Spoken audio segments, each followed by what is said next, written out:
بسم الله الرحمن الرحيم. سبيل الدموع سبيل مريح، تنهدى يا صاحي كي تستريح، وبث الدعاء الخفي الصريح، يسعك الفضاء الرحيب الفسيح. سبيل الدموع سبيل مريح، تنهدى يا صاحي كي تستريح، وبث الدعاء الخفي الصريح، يسعك الفضاء الرحيب. الحمد لله رب العالمين والصلاة والسلام على رسوله الكريم أما بعد. Assalamu alaikum warahmatullahi wabarakatuh. In today's lecture we're going to discuss the concept or the system or the multi-level marketing scheme which is referred to as TrafficMonsoon. Now this is somewhat dated, however there's two purposes which I wanted to share this with you today. One is so that you get an idea of the process of how research is carried out and how a scholar will continue to keep engaged with that particular scheme or product or issue until and as it changes and as it metamorphosizes and turns into something else, then more positions are adopted because of that. But also to sort of vindicate the fatawa that were published from al-Ifta and explain what benefits were gained from it. So first let's look at the process. Some of you may have already seen the fatwa which was published on the 21st of December 2015. And the fatwa which was published on the 21st of December 2015 was an analysis carried out upon the request of a number of people on the TrafficMonsoon. And as is highlighted in the fatwa, it says the TrafficMonsoon was as best a multi-level marketing scheme, but at worst a pyramid scheme. And I've already written extensively about that within the paper on ACN, and there will be a video shortly which will discuss that in more detail.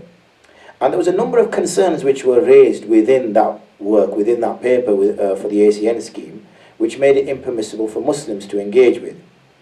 So the first thing that was explored was the terms and conditions that the contracting parties would have to agree to, and that was available on that date, the date the fatwa was published, which is the 21st of December. It was available on TrafficMonsoon.com/terms. And there were a number of clauses which made it seriously problematic, as I've already discussed in a more general way within the business transactions video, which is already on our YouTube channel, in which one finds that these clauses give an unbalanced and unfair advantage to one party, which in this case is TrafficMonsoon, and not the other member. And there's a number here which I won't necessarily read them all out to you, but I will read a couple. For example, 2C mentioned that any refund of any payment we will send you will be ignored and it won't be added back to your account nor sent again. Similarly, you look at clause H, and the end of the sentence says, and all of your account privileges will be immediately revoked. We move on to I. We reserve the right to change the commission rates, terms and or conditions mentioned in this program at any given time and at our sole discretion with respect to the integrity and security of our member interests. And finally, on term O, TrafficMonsoon will consider the account abandoned and will close it. All funds, meaning account balance not purchased in the account, will be forfeited and the balance zeroed.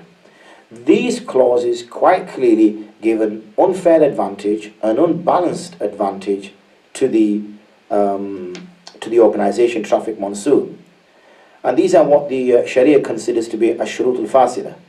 And we discussed this, as I mentioned already, in a number of videos that are coming within this sort of business transactions part or package on our YouTube channel. And you'll see, for example, a number of references which discuss that this unfair advantage equates to riba, equates to usury, which is clearly impermissible in Islam. And I did sort of point just on the end that it is abundantly clear from these references that an invalid condition that which gives benefit to one of the transacting parties and has no benefit in exchange is considered as riba. Not only is this impermissible, this actually brings about an invalidity to the complete transaction and arrangement between the member and TrafficMonsoon. Therefore, it is not permissible for a Muslim to join this scheme. Now, that was on the 21st of December 2015. It so happened that TrafficMonsoon somehow must have got hold of the fatwa as well, and then following the release of the original, changes were made to some of the clauses. However, only some clauses were changed. Not all clauses were changed. So we continue to see, and this fatwa, this updated fatwa was published on the 7th of February 2016, and you will see that some of the conditions still remain, which continue to give this unfair advantage to TrafficMonsoon. Finally, we have a publication in a national newspaper by Andrew Penman, in which one finds that the pyramid investment scheme worth 160 million was shut down after taking money from 162,000 people. It mentions, and I won't give you the full, this is still available from the Mirror's website, and I'll just touch upon a few points. It says TrafficMonsoon, which is run by Charles Scoville, claimed to make people money through online advertising or ad packs. It says here, the get-rich-quick scheme, TrafficMonsoon, stinks to high hell, one worried investor told me when I reported on it in January. Well, we got a little bit ahead of Andrew Penman, and our fatwa was published in December. The verdict seems to have been confirmed now that it's been shut down after taking around 160 million from 162,000 people worldwide, many in the UK. So that equates to roughly £1,000 per person. The man behind TrafficMonsoon is Charles Govin, an American entrepreneur with a history of similar schemes. Before running my article in January, I gave him the chance to respond to criticism, the most obvious being that it was a pyramid or Ponzi scheme. And I won't necessarily go into any more detail. This is available online, so you can do so. So I did say that there's two areas, or there's two strands which I wanted to discuss today. One strand was clearly how a Mufti in this case is looking at the circumstances and adopting a position from the Sharia with respect to that circumstance. And it's based upon analysis of what the organization itself is giving out to the public, and upon analysis of that, the permissibility or otherwise is given. And as we've seen now with this particular scheme, in the Daily Mirror, this is what was published on the 10th of August 2016. Well, on the second strand that I wanted to touch upon is to vindicate the position that Markaz al-Ifta adopted and how that proved to be correct in August 2016. Now, if somebody had acted upon the fatwa, which was published on the 21st of December, then they would have saved themselves a lot of money. Similarly, if somebody had acted upon the fatwa, which was on the 7th of February 2016, they would have continued to save a lot of money. So the Sharia itself is not something trying to stop a good thing, it's trying to stop a bad thing. That's what it's trying to do. And had we followed Islamic principles and understood what the fatwa were mentioning, and even if we didn't understand it but took the conclusion from those fatwa, we would have saved ourselves potentially thousands of pounds. Because these types of schemes are referred to as pump and dump. And what that really means is that something is brought about, there's lots of noise, there's lots of fancy dressed people, there's seminars and conferences held, people talk about making millions of pounds, there's videos made of people driving fancy cars, and people are kind of sucked into this. And what they do is they pump lots of money into it. So people are told that, look, invest this amount of hundreds of pounds and get other people to invest with you, because the more people you get to invest with you, the more money you will get. And it draws people in. And this is the pump part, where people pump money into the scheme. And then what happens is the dump part, in which once the originators, the founders of the scheme, have sufficient money, and it's now getting to a point where investors are actually asking, wait a minute, I'd like to take some of my money out. This is when the organization founders disappear. And they don't just disappear alone, they disappear with millions of pounds belonging to other people.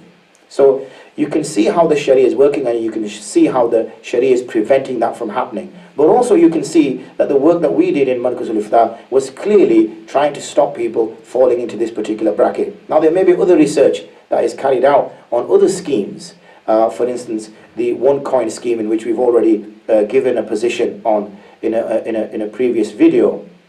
And whilst we're talking about one coin for now, I'm just going to add one more point, is that if you look at other cryptocurrencies, you'll notice that there's no scheme attached to those cryptocurrencies, because nobody's going to gain anything if you trade in bitcoins, or if you trade in dollars, or if you trade in sterling pounds. They're not going to gain anything from it. So when somebody's trying to get you to buy into that scheme and spend money, then you could ask a question, wait a minute, why am I being told to buy into this scheme? Because why don't I just buy one coins directly, and one coin should be available from anywhere, and once I bought those one coins, their investment value will go up and then I can sell them. But they're having to buy into this scheme. So it's got the signs of a pump and dump scheme as well. So one has to be absolutely careful. And as we already touched in the one coin video, there's currently a police investigation going on with respect to that. So many individuals, when the first fatwa was published, spoke against it and saying that, well, you know, this is based on resources which are coming from those individuals who are competitors of TrafficMonsoon, or this has not been properly researched, or this person doesn't really understand what he's doing, or whatever. These were all excuses which were put forward surprisingly by people who were A, already involved in TrafficMonsoon, and B, trying to get other individuals involved in TrafficMonsoon.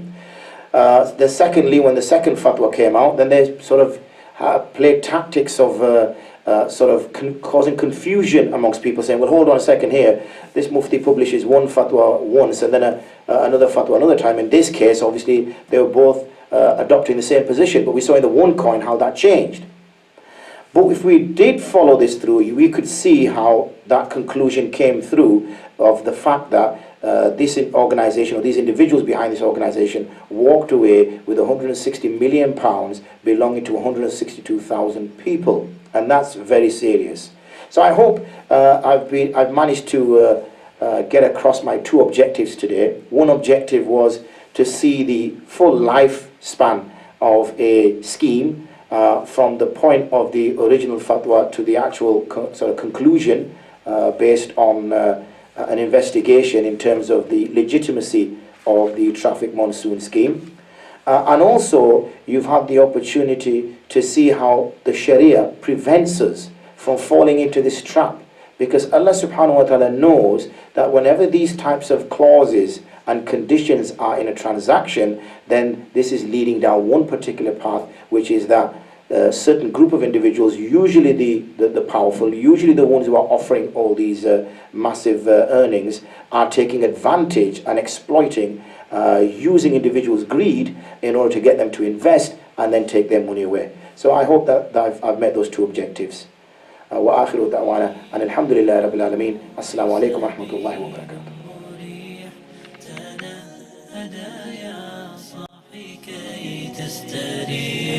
وبث الدعاء الخفي الصريح يسعك الفضاء الرحيم والفزع.